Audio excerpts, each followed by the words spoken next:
Hello students, welcome to physics classes by Vineet sir. आज आपके लिए लेके आए हैं significant figures. In the last class we have covered about the propagations of error कि जब हम addition करते हैं या फिर subtraction करते हैं तो the error in the resultant will be the sum of the absolute error of the physical quantities. And whenever we will do the multiplication and division, the relative error of the result is equal to the sum of the relative error of the physical quantities, right? अब significant figure क्या होता है, significant figure किस लिए calculate करते हैं, इसको हम एक एग्जाम्पल की हेल्प से जो है क्लियर करेंगे। तो मैंने एक लेंथ कंसीडर किया और मैंने इस लेंथ को मेजर करना है स्केल से। मैंने मेजर किया इसे, तो मेरे पास लेंथ मैंने लिखा, इसका लेंथ निकल के आया 13.7 सेंटीमीटर। अब ध्यान से समझें, ये 13 तो मुझे समझ आ गया, जब मैंने ये 0.7 कैलकुलेट किया होगा तो कैसे कैलकुलेट किया होगा। तो मेरे स्केल के अंदर जो ग्रेजुएशन मुझे दिखाएगी या तो मुझे 0.6 दिखाएगी, 0.6 से नेक्स्ट ग्रेजुएशन कौन सी होगी, 0.7 होगी, और 0.7 से नेक्स्ट कौन सी होगी, 0.8 होगी। यानी कि अगर 0.6 और 0.7 के बीच में मुझे रीडिंग लेनी है तो मैं उस स्केल से नहीं ले सकता। 0.7 और 0.8 के बीच में अगर मुझे रीडिंग लेनी है तो मैं नहीं ले सकता। इसका मतलब अगर ये लेंथ का जो ये वाला एंड है ये 0.7 से थोड़ा सा आगे होगा, बिल्कुल हल्का सा आगे होगा, बट 0.7 से आगे होगा, तो मैं उसे क्या रीड करूंगा, 0.8 से तो पीछे है बट 0.7 से थोड़ा सा आगे था, बीच में कोई स्केल में ग्रेजुएशन नहीं है, तो मैं उसे 0.7 रीड कर लूंगा और मैंने लिख दिया 13.7। या हो सकता है 0.7 से थोड़ा सा पीछे हो बट 0.6 से आगे था, तो मैंने उसे क्या लिख दिया, मैंने उसे लिख दिया 13.7। इसका मतलब जो ये 0.7 है this is not a sure. जब भी हम कैलकुलेट करते हैं कुछ श्योर डिजिट होते हैं, कुछ अनश्योर डिजिट होते हैं। तो यहां पर 13 तो श्योर डिजिट था, श्योर नंबर थे, but 7 was the unsure number. Unsure number आप समझ आ गया आपको कि हो सकता है 0.7 से ज्यादा हो, थोड़ा सा हो सकता है 0.7 से कम हो, बट मेरे पास स्केल में तो 0.7 से ज्यादा 0.8 था, 0.7 से कम 0.6 था, तो मुझे क्या लिखना पड़ेगा, 0.7 लिखना पड़ेगा। तो इसलिए मैं श्योर नहीं हूं कि ये 0.7 ही है, हो सकता है थोड़ा सा इससे ज्यादा हो सकता है इससे थोड़ा सा कम हो। तो जब मैं इन श्योर नंबर को और फर्स्ट अनश्योर नंबर को टोटल कर देता हूं तो उसको मैं क्या बोलता हूं, significant. Significant figure is the number, मुझे नंबर में बताना होगा। तो श्योर फिगर्स कितनी है, 2, अनश्योर फिगर फर्स्ट ही मुझे कंसीडर करनी है, तो मेरे पास टोटल कितना हो जाएगा, इस कैलकुलेशन के अंदर, इस नंबर के अंदर मेरे पास सिग्निफिकेंट फिगर 3 हो जाएंगी, राइट। यहां पे मैं फर्स्ट अनश्योर का क्या कहना चाह रहा हूं, क्यों यूज कर रहा हूं, लेट अस से ये 0.7 से जो मैंने रीडिंग ली थी थोड़ी सी ज्यादा थी बट 0.8 से कम थी, बीच में स्केल में ग्रेजुएशन था नहीं, तो मैंने अंदाजे से लिख दिया 0.57। 0.7 पे तो मैं श्योर था ही नहीं कि 0.7 होगा क्योंकि उससे ज्यादा था। अब ये सेकंड फिर मैंने अपने अंदाजे से लगा दिया कि ये 0.5 के आसपास हो सकता है, तो मेरे पास क्या हो जाएगा, ये सेकंड अनश्योर डिजिट हो जाएगा। तो मुझे सिग्निफिकेंट फिगर कैलकुलेट करते समय श्योर डिजिट और फर्स्ट अनश्योर डिजिट को कंसीडर करना है। अभी के करिकुलम में एज पर आवर सिलेबस जितने भी हमारे डिजिट के बाद, डॉट के बाद, डेसिमल के बाद हमारा नंबर आता है वो फर्स्ट ही आता है, 1 ही आता है, तो मैं उसको क्या कंसीडर करता हूं, उसको अनश्योर डिजिट को कंसीडर करता हूं। क्या कंसीडर करता हूं, अनश्योर डिजिट उसे कंसीडर करता हूं, right.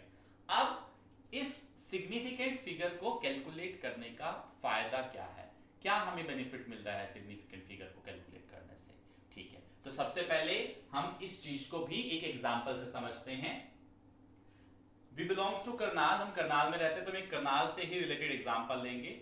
I want to purchase a gold ornamental, मैं कोई गोल्ड का कुछ गहना परचेज करना चाह रहा हूं। Let us suppose I want to purchase a ring, मैं एक रिंग लेना चाह रहा हूं, तो मैं करनाल के किसी ज्वेलर के पास गया, let us take an example of OPS jeweller. तो मैं ओपीएस ज्वेलर के पास गया और मैंने एक रिंग वहां से परचेज की। तो मैंने 5 ग्राम्स की जो है रिंग परचेज की। कितने की परचेज की? 5 ग्राम की जो है रिंग परचेज की। और मैंने रेट जब एज्यूम किया, तो मैं मान लेता हूं कि उस समय कितना रेट था, 30,000 रुपीज फॉर 10 ग्राम्स।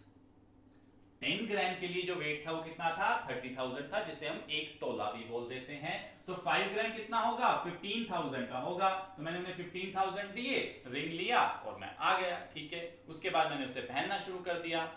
एक साल के बाद, after 1 year, I have a doubt in my mount, इसे चेक कर लेते हैं कि ये 5 ग्राम की था या नहीं था।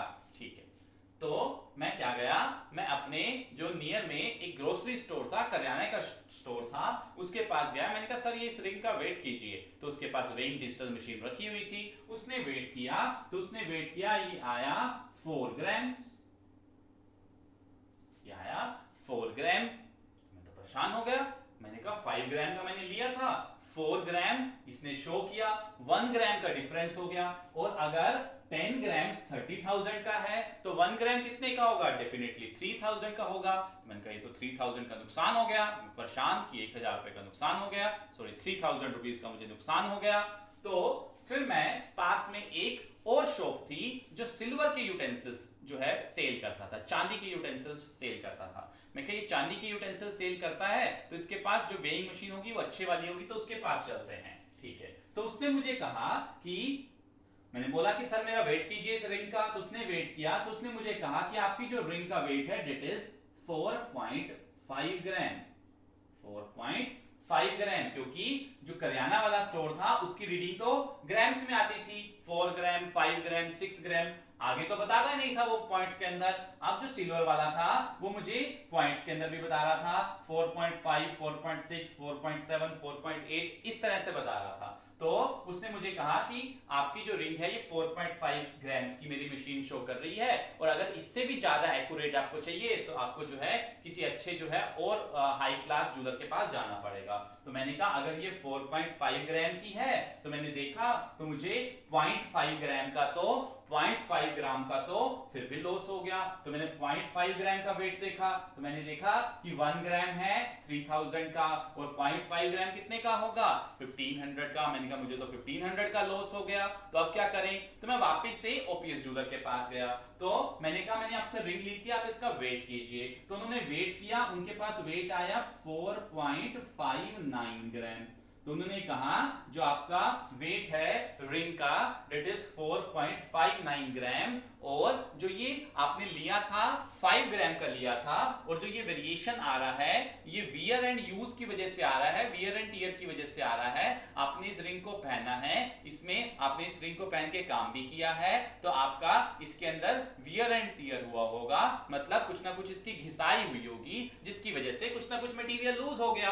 तो बाकी आपका जो एग्जैक्ट वेट है इस समय 4.59 ग्राम है, आपके साथ कोई भी चीटिंग नहीं हुई है। ठीक है, अब अगर मैं इन तीनों मशीन्स की रीडिंग्स को चेक करता हूं तो कौन सी ज्यादा एक्यूरेट है, डेफिनेटली ये जो ज्वेलर की मशीन थी दैट इज वेरी एक्यूरेट, क्योंकि वो मुझे डेसिमल के बाद 2 डिजिट्स तक रीडिंग दे रही है, तो ये क्या है, ज्यादा एक्यूरेट है। उसके बाद ये वाली मशीन एक्यूरेट है, और सबसे कम एक्यूरेट कौन सी है, ग्रोसरी स्टोर वाली। अगर मैं सिग्निफिकेंट फिगर को चेक करूं, इसके अंदर सिग्निफिकेंट फिगर कितनी है, 3 सिग्निफिकेंट फिगर है। इसके अंदर सिग्निफिकेंट फिगर कितनी है, 2 सिग्निफिकेंट फिगर है। और इसके अंदर कितने सिग्निफिकेंट फिगर हैं, 1 सिग्निफिकेंट फिगर है। Means the more is the significant figure, the more accurate the measurement is.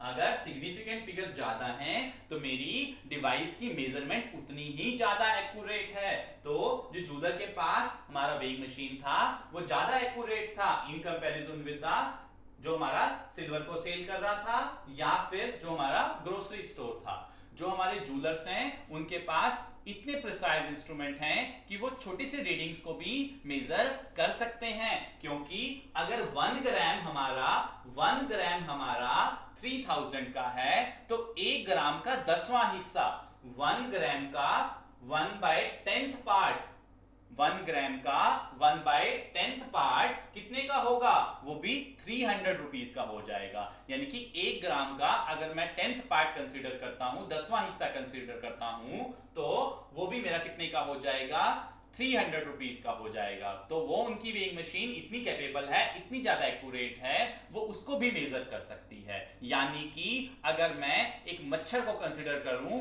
और एक मरे हुए मच्छर को मैं एक जूलर की वेइंग मशीन पे रख दूंगा, तो उनकी मशीन इतनी एक्यूरेट है कि वो मुझे उस मच्छर का भी वेट बता पाएगी कि ये कितने मिलीग्राम या कितने माइक्रोग्राम्स का है। अगर मैं एक मच्छर छोड़ो मक्खी को भी अगर मैं नॉर्मल ग्रोसरी स्टोर वाले वेइंग मशीन पे रख देता हूं, डिजिटल मशीन पे, तो वो तो जीरो रीडिंग ही शो करेगा, उससे कोई फर्क नहीं पड़ेगा, राइट। अब यहाँ पे जूलर की मशीन ज्यादा एक्यूरेट थी, तो उसके जो सिग्निफिकेंट फिगर्स होंगे वो डेफिनेटली ज्यादा होंगे। अब इन सिग्निफिकेंट फिगर्स को फाइंड आउट कैसे करते हैं, इन सिग्निफिकेंट फिगर्स को फाइंड आउट करने के लिए हमने कुछ रूल्स बनाए हैं, और उन रूल्स की हेल्प से हम सिग्निफिकेंट फिगर बता सकते हैं कि किस नंबर के अंदर कितनी सिग्निफिकेंट फिगर है।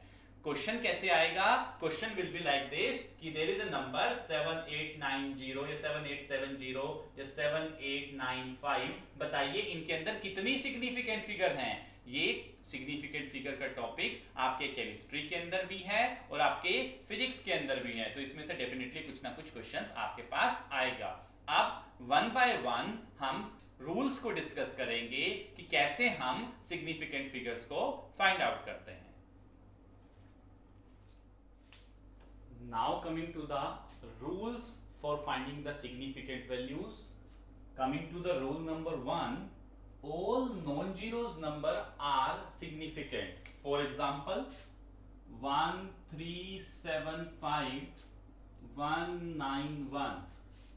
अगर बेटा 1375 को देखते हैं, सभी नंबर्स हमारे क्या हैं, नॉन जीरो हैं, तो इस नॉन जीरो के अंदर हमारे पास कितनी सिग्निफिकेंट फिगर है, सभी के सभी नॉन जीरो नंबर सिग्निफिकेंट होंगे।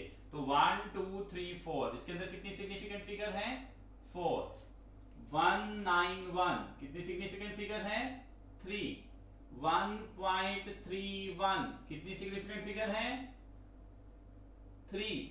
1.1 कितनी सिग्निफिकेंट फिगर है, 2।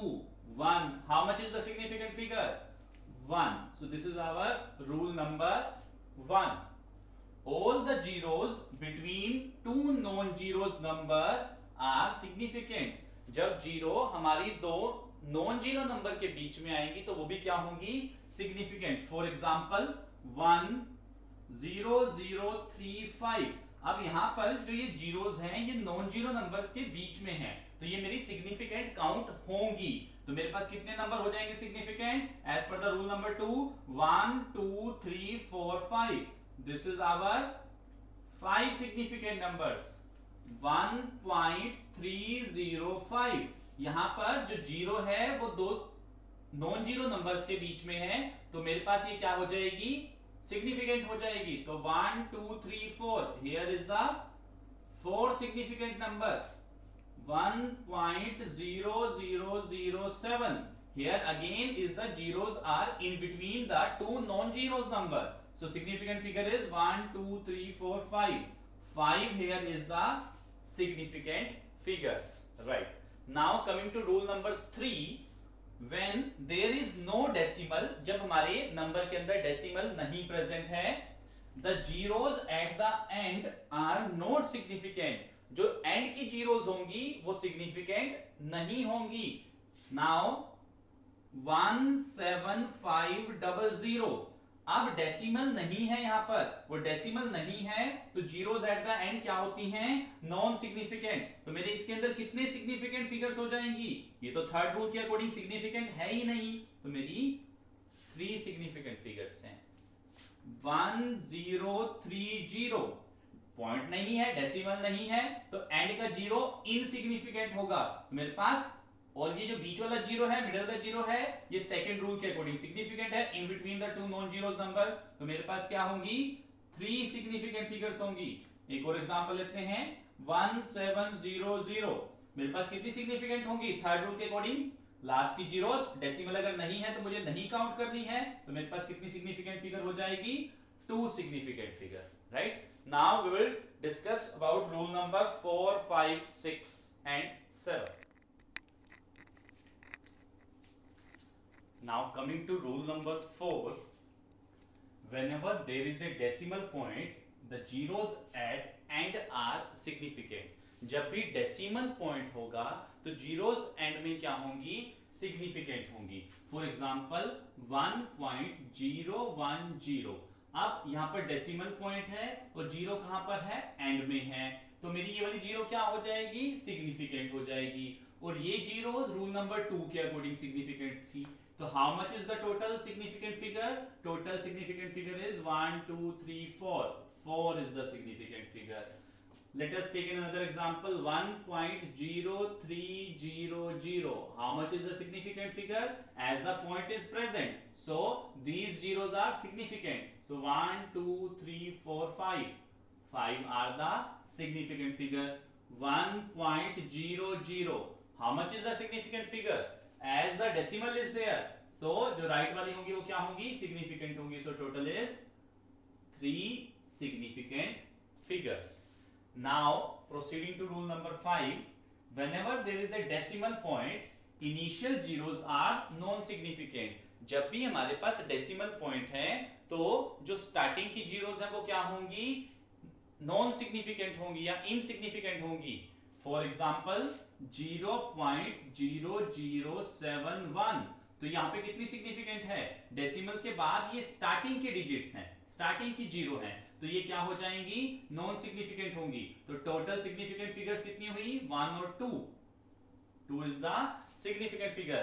ये फॉर्मूला, ये रूल तभी एप्लीकेबल होगा जब डेसिमल से पहले मेरे पास क्या है, जीरो है. फॉर एग्जांपल अगर 1.0071 आ जाता है तो मेरी ये दो जीरो इनसिग्निफिकेंट नहीं होंगी, बिकॉज यहाँ पे रूल नंबर 2 एप्लीकेबल हो जाएगा कि दो जीरो 2 नॉन जीरोस नंबर के अंदर आ रही हैं. तो यहाँ पर इस कैलकुलेशन के अंदर मेरी सिग्निफिकेंट फिगर कितनी हो जाएंगी, 1, 2, 3, 4, 5 is the significant figure.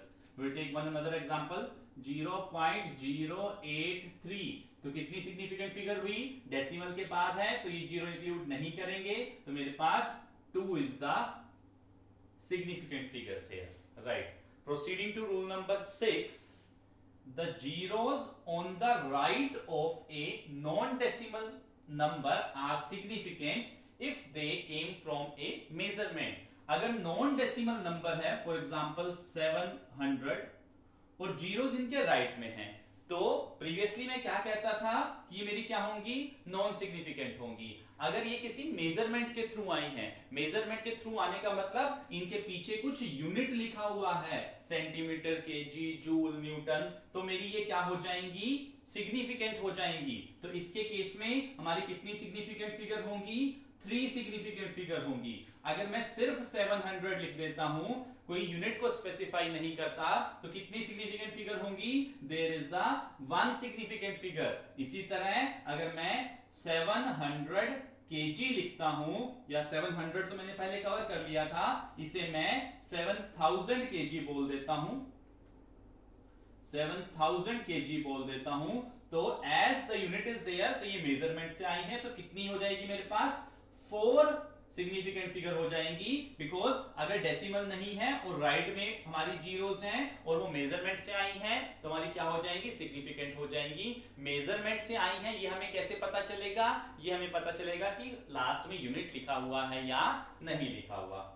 Rule number 7, that is the last rule, the power of 10 is not significant. जब भी 10 raised to the power something होगा तो वो 10 raised to the power significant नहीं होगा.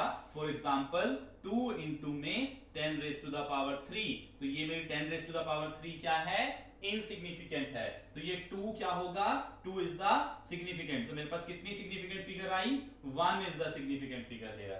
अनदर एग्जांपल 3.15 into में 10 raised to the power 11. 10 raised to the power significant नहीं होंगी, तो कितनी significant figure होंगी, 1, 2, 3. Here 3 is the significant figure. So I hope आपको significant figure find out करने के 7 rules clear हो गए होंगे. Now these questions are for practice. In 5 questions को आपको प्रैक्टिस करना है एंड आपको इनके जो आंसर हैं कि कितनी सिग्निफिकेंट कितनी सिग्निफिकेंट फिगर हर एक क्वेश्चन के अंदर है, आपको कमेंट बॉक्स के अंदर अपने आंसर्स को राइट करना है। I will revert each and every question कि किस किस ने आंसर्स को करेक्ट किया है और किस किस ने इनकरेक्ट किया है। We will see who will post the first and the correct answer, कौन सबसे पहले सही आंसर को पोस्ट करेगा। सो आज की क्लास में इतना ही। नेक्स्ट क्लास के अंदर हम राउंड ऑफ का कॉन्सेप्ट और सिग्निफिकेंट फिगर को कंसीडर करते हुए हम एडिशन और सब्ट्रैक्शन कैसे करते हैं। फॉर एग्जांपल, अगर मैं 1.01 में 1 को ऐड करता हूं, what will be your answer? Your answer will be 2.01, but ये आंसर क्या है? इनकरेक्ट है। 2.01 इज द इनकरेक्ट आंसर। तो इसको हम कैसे रिप्रेजेंट करते हैं, करेक्ट फॉर्म क्या होती है, किन रूल्स का ध्यान रखते हैं, सो इस पार्ट को हम नेक्स्ट क्लास के अंदर कवर करेंगे। So take care, have a nice day ahead, bye.